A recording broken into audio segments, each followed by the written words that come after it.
Friends, everything in the stock market is about perspective.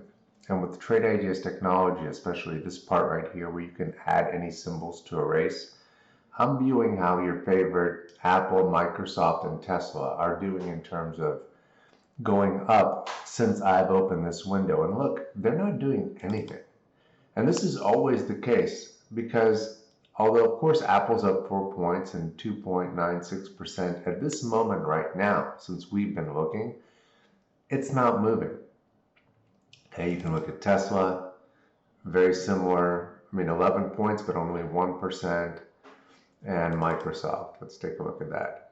Okay, 1.96%. Meanwhile, AREB up 32%, 34%. And look how much more you can buy from here because it's a smaller stock. So this is the whole point here, is that where do you focus?